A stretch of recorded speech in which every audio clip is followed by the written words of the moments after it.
Pushpa flower కాదు, fire కాదు, పెద్ద పులి అంతే. సారీ గాడ్జిల్లా కదా, వర్త్ నేమబ్బా వర్త్. అది కాదు కానీ మనోళ్ళు దంగల్కే పెద్ద బుక్క పెట్టేటట్టున్నారు. January 11th నుంచి ఎక్స్ట్రా 20 minutes యాడ్ చేస్తున్నారు. అంటే 3 hours 35 minutes. ఇంకేముంది, ఫిక్స్ అయిపోయింది, 2000 కోట్లు వచ్చేసినట్టే. అందులో సంక్రాంతి టైము ఎన్ని సినిమాలు వచ్చినా సరే అన్ని హౌస్ఫుల్ అయితే మాక్సిమం. ఇంకా జస్ట్ 140 crores వస్తే చాలు దంగల్ని కొట్టేసినట్టే. దంగల్ టోటల్ కలెక్షన్ వచ్చేసి 1968. ఇంకా పుష్పకి జస్ట్ 140 వస్తే చాలు, స్వీప్ చేసి పడేసినట్టే ఇంకా అన్ని రికార్డులని. అంతేలే బా, ఇదే కరెక్ట్ టైము, ఛాన్స్ వచ్చినప్పుడే దున్ని పడేయాలి. ఇంకా అప్కమింగ్ మూవీస్ లో ఈ రికార్డ్ ని బ్రేక్ చేయాలంటే రాజమౌళి, మహేష్ బాబుదే.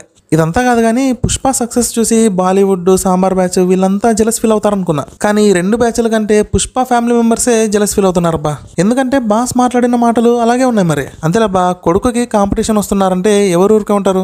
ఎంత కంట్రోల్ చేసుకోవాలనుకున్నా కూడా అవ్వదు, మాట్లాడేస్తారు. ఓకే ఇదంతా సక్సెస్ అయినందుకే కదా. అదే సినిమా ఫ్లాప్ అయింది అనుకోండి, ఇన్ని మాటలు అనేవాళ్ళు కాదు. రాని వాళ్ళు జెలస్ ఫీల్ అవుతూనే ఉంటారు, వీళ్ళు పైకి ఎదుగుతూనే ఉంటారు. అయినా ఇంకేం కావాలబ్బా, బాహుబలి రికార్డు 1800 crores అస్సలు బ్రేక్ అవ్వదు అనుకున్నారు. బ్రేక్ చేయాలన్నా కూడా మళ్ళీ రాజమౌళి, ప్రభాసే అన్నారు. కానీ అవుట్ ఆఫ్ సిలబస్ నుంచి క్వశ్చన్ వచ్చినట్టు పుష్ప 2 సింపుల్ గా లేపేసింది. మళ్ళీ రేట్లు, రెమ్యూనరేషన్, బొక్క ఇవన్నీ కంపేర్ చేయకండి, వేస్ట్. ఎందుకంటే ప్రెజెంట్ సిచ్యువేషన్ లో కంటెంట్ బాగుంటే అందరికీ ఆపర్చునిటీ ఉన్నట్టే. నిజంగా బా, నేను కూడా అస్సలు ఎక్స్పెక్ట్ చేయలే బాహుబలి 2 దాటుతుందని. కానీ ఇప్పుడు ఫిగర్లు చూస్తే 1810, 1830 ఏముంది, records are meant be broken. ఇది ఒకవేళ 1900 లేదా 2000 కోట్లు కలెక్ట్ చేసింది అనుకోండి, నెక్స్ట్ మహేష్ బాబు, రాజమౌళి సినిమా వస్తుంది, దుమ్ముదులు పడేస్తుంది. ఈజీగా 5000 కోట్ల పైన కలెక్ట్ చేస్తుంది. అంతే కదా బా, 1000 కోట్ల బడ్జెట్ హాలీవుడ్ సినిమా లాగా వదులుతున్నారు.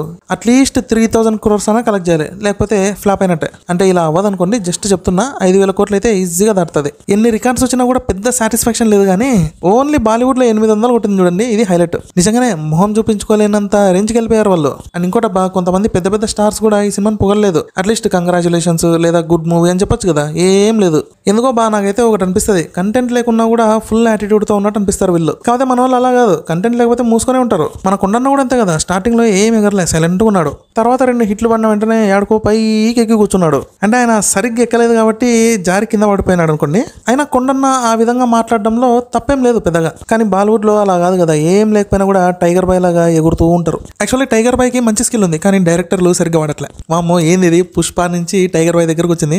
అంతేలే, ఇంకా పుష్ప 2 అంటే రికార్డు బ్రేకింగ్. ఫైనల్ గా మీ ఒపీనియన్ చెప్పండి బా, సినిమా నచ్చిందా? నచ్చింటదిలే, లేకపోతే ఎన్ని కోట్లు రావు కదా. సర్లే కానీ పుష్ప 2 2000 కోట్లు కలెక్ట్ చేస్తుందా లేదా కామెంట్ చేయండి. అండ్ ఇంకో చిన్న రిక్వెస్ట్, వీడియో నచ్చితే లైక్ చేయండి, లేకపోతే డిస్లైక్ కొట్టండి, గట్టిగా కొట్టండి. నచ్చినా నచ్చకపోయినా సబ్స్క్రైబ్ అయితే చేయండి, ఓకేనా? ఉంటా మరి, టాటా బాబాయ్, హ్యావ్ ఏ గుడ్ డే.